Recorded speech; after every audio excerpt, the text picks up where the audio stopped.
الحمدللہ رب العالمین والصلاۃ والسلام علی سید الانبیاء والمرسلین وعلی آلہ وصحبہ اجمعین اللہم ربنا ظلمنا انفسنا وان لم تغفر لنا وترحمنا لنکونن من الخاسرین۔ مالک کائنات جتنا بھی کلام اللہ شریف، قرآن شریف، نعت شریف بنا کے مولا کریم بیان ہوئے تام کا اہتمام کیا گیا، سارے کلام تو ہم پر ثواب تیری پاک بارگاہ میں پیش کرتے قبول فرما۔ اے اللہ پیارے آقا صلی اللہ تعالیٰ علیہ وسلم کی بارگاہ ناز میں عقیدتاً، محبتاً، نذرانتاً، عاجزانہ، غلامانہ پیش کرتے قبول فرما۔ پیارے آقا علیہ السلام کے توسل سے تمام انبیاء اکرام، صحابہ اکرام، صحابیات، ازواج مطہرات، اہل بیت اطہار، تمام اولیاء اکرام، شہداء اسلام کی بارگاہ میں پیش کرتے قبول فرما۔ بالخصوص یار غار مصطفیٰ و یار مزار مصطفیٰ افضل البشر بعد الانبیاء جناب سیدنا صدیق اکبر رضی اللہ تعالیٰ عنہ، حضور غوث اعظم رضی اللہ تعالیٰ عنہ اور دو بزرگوں کی بارگاہ میں پیش کرتے قبول فرما۔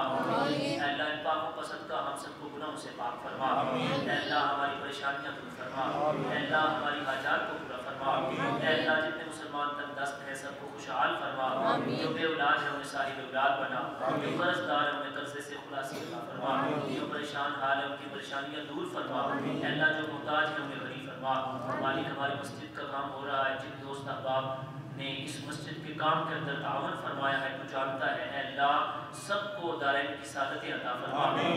ہمارے یہ بھائی بلال صاحب انہوں نے بھی مسجد کے ساتھ تعاون کیا ہے، اے اللہ ان کے والد و والدہ کی بے حساب بخشش و مغفرت فرما۔ اے اللہ ان کے درجات بلند فرما۔ مالک جل شان ہو جن دوستوں نے 11ویں شریف کے سلندر جو اس محفل کی سجانے میں دامن دل مملکت میں سخن حصہ لیا ہے، اللہ ان کو بھی دارین کی سعادتیں عطا فرما۔ سب کو جناب صدیق اکبر رضی اللہ تعالیٰ عنہ کا سوز، آپ کا پیار، عبادت، مولا کریم آپ کی طہارت اور بلند مرتبہ